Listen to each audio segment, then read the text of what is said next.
మా హిందూ మిత్రులకి బంధువులకి అందరికీ ఒక నివేదిక. ఇవాళ 1 జనవరి. చాలా మంది మన హిందువులకి అసలు ఇది తెలియదు, మనకు కొత్త సంవత్సరం ఎప్పుడు వస్తుంది. మా హిందువులకి నేను ఒక చిన్న సందేశం ఇవ్వాలనుకుంటున్నాను. మన న్యూ ఇయర్ కొత్త సంవత్సరం మార్చ్ లేకపోతే ఏప్రిల్లో వస్తుంది. అది ఉగాది పండగ అంటారు.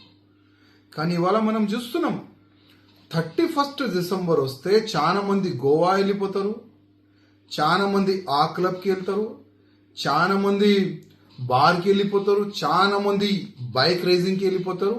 నెక్స్ట్ డే పేపర్లో హెడ్డింగ్లో వచ్చేస్తారు, యాక్సిడెంట్లో చనిపోయినది. ఇదేనా మన సంస్కృతి? ఇదేనా మన పెద్దోళ్ళు మనకు నేర్పిస్తున్నారు? తమ్ముళ్ళారా, నా ఒక నివేదిక. బ్రిటిష్ వాళ్ళు ఒక ప్లాన్ చేసి పోయినారు.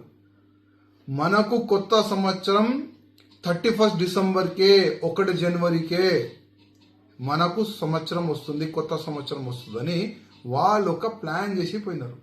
తమ్ముళ్ళారా, క్యాలెండర్ చేంజ్ అవుతుంది, మన ఫ్యూచర్ కాదు. మన ఫ్యూచర్ ఎప్పుడు చేంజ్ అవుతుంది? ఉగాది పండగ రోజు. చాలా మందికి మనం చూస్తాం 31 డిసెంబర్ 1 జనవరికి చాలా వరకు పండితుల దగ్గరికి వెళ్తారు.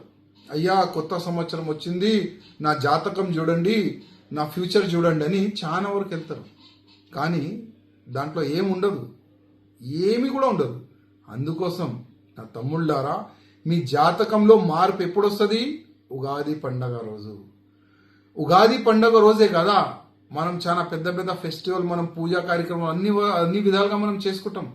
కానీ ఇవాళ మన వచ్చే పిల్లలకి మనం ఏం చూపెడుతున్నాం, ఏం నేర్పిస్తున్నాము? అయ్యా మనకు కొత్త సంవత్సరం 31 డిసెంబర్ 1 జనవరికి ఉంది. మీకు చూసి ఆయన కూడా అదే నేర్చుకుంటారు.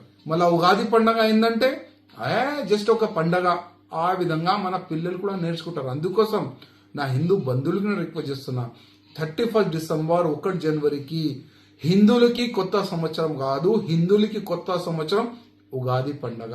అది మీరు యాద్ పెట్టుకోవాలి. జస్ట్ క్యాలెండర్ చేంజ్ అవుతుంది, ఫ్యూచర్ కాదు. అందరికీ రిక్వెస్ట్ చేస్తున్నా, మన ధర్మం, మన సంస్కృతి మనమే కాపాడుకోవాలి. అందుకోసం ఈ 31 డిసెంబర్ కానీ 1 జనవరి కానీ ఎక్కువ ధూమ్ధామ్గా ఎవరు కూడా జరపకూడదని నేను అందరికీ రిక్వెస్ట్ చేస్తున్నా.